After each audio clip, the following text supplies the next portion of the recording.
Hello, people. This has been a long time. From now on, I'll be doing book reviews. I used to write a bit of book reviews on my Instagram blog, and copy paste that on my Goodreads.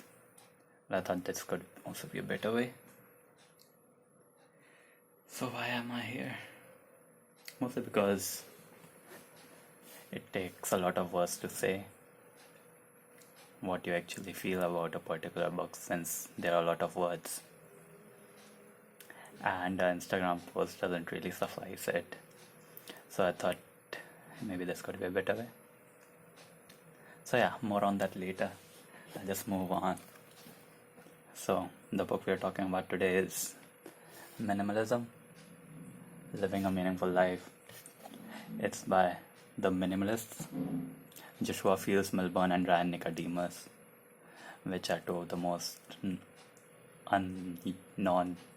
un-US like names I've heard together. So I was introduced to them by a YouTuber I ardently follow, Matt Diavella.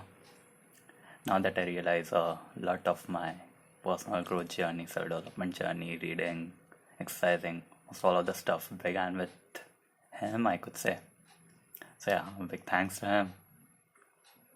So yeah, about this book. These guys call themselves minimalists. Not just a follower of the movement, they actually call themselves the minimalist, quote.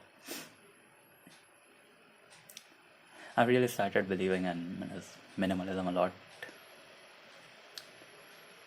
and it was also because of its little intersection with Buddhist way of living, like living with less, letting go of things like that. So I've been into minimalism from 2-3 years, I could say, and most of what all knowledge and content I got was from podcast and YouTube videos only, and few newsletters I subscribed to. I didn't really like this book very much, but I think that mostly is because of me having already a lot of basic, at least surface level knowledge of minimalism, and I also had a lot of knowledge about what these guys try to teach us, because I had heard a lot of podcasts of them also. I was pretty regular listener to that when I was listening to podcasts in college. Now listening to podcasts has just fallen completely out of habit. So yeah, didn't really enjoy it much. Most of it was what I already knew, like a few techniques also, how you can better your lives. I knew like a few one up to that, but it was nice to revise that, I could say.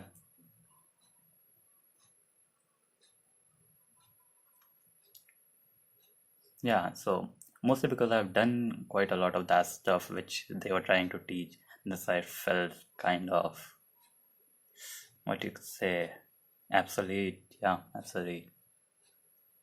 So, but you don't realize that you were also ignorant once, and a few years ago this could have been a gem to you. It probably would have been, but I probably got it in some other way, same knowledge. And honestly, it could have been told in very short, smaller space as well. It was 150 pages, but it doesn't really matter if you're reading like Kindle, because pages don't matter. You can adjust the font size and all that. So probably it was 150 or so pages if you read it on paperback.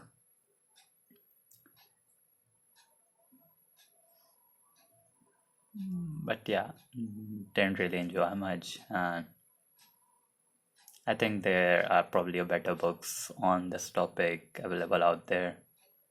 But it is a good one if you are starting to begin out, if you are beginning with minimalism.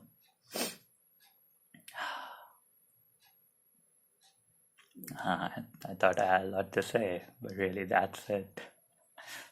Okay, so yeah, that's all for now. Bye.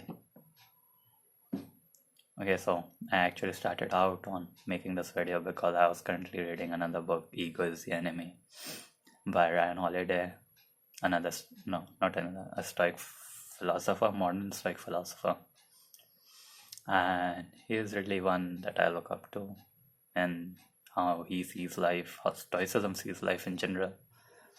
And there was one section where it says you should actually work rather than thinking about it, and that ideas don't really matter unless you produce something out of it. So here I am producing, creating something rather than just thinking from probably a week or two that I'll be doing book reviews and just reading books and cluttering up, kind of like I have this book to review, this one too, this one too. But I read that part of the book today and it really kind of hit home that I should start, irrespective of how bad it will be, which it probably is. I just hope my mic is working and my sound is clear because that wasn't very good last time. So yeah, that is all. So moving on, I'll be making book reviews. Maybe read a few notes and highlights. I'll try to go through a few of this book. Most of it is what say preachy or very general sort of stuff. But if it helps you understand the subject matter, I think nothing's bad with it, right? So there's one thing on their book is arranged in sort of subtopics according to what all parts of your life are very important, and basically referring each of them as most important, like health, passion, family, work life, that sort of stuff. So for health, they wrote something like you must treat your body like it is your most precious possession because it is. And yeah, the body is the only thing which you properly own to yourself, and it's our responsibility, duty to take care of it, right? And yeah, also a bit on relationships, that it is important to help others and not just live yourself, right? Because you honestly get what say genuine happiness by serving others. That's what I think, at least. Like if you're making world a better place, world will be a better place for you, right? There's some philosophical, me being philosophical right there. And yeah, one thing I really like to read upon, think a lot upon, like passion, work-life balance, things like that, and attaching minimalism to that part of life. It's kind of hard, but it's also important that you should know what you're doing, if it's actually helping you or not. So yeah, it's nice to sort of revisit it again and again because it is actual important thing. Because if you're spending 1/3 of your life, like what is the work hour? 8 or 9 hours a day. Spending 35% of your life doing something, like it should be worthy, just like your sleep. You shouldn't ignore it as just another part of life. Just go through it. You should grow through it, live happily through it, right? So yeah, it was kind of now, as I reflect, not all too bad book, but yeah, a nice read. Yeah, there's no bad book, right? If you can find some good lessons out of it. So yeah, that's all. From moving on, there will be book reviews mostly.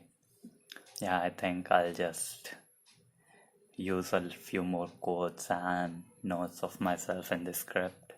There's no script actually.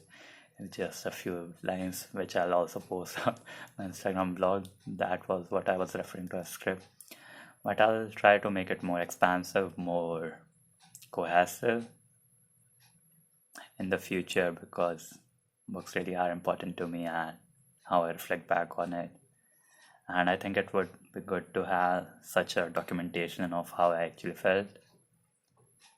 Because honestly saying, I don't really write a lot or reflect a lot on what all I read. I just build it up in my mind and hoping subconsciously it might change me in some way, which it probably is doing already, but it was nice. It was nice to have this also. Okay, so I think 10 minutes is the ideal time for YouTube publicity, so I'll just go. Okay, bye. Like, subscribe, share. What else do you do? Yeah, retweet. Bye bye.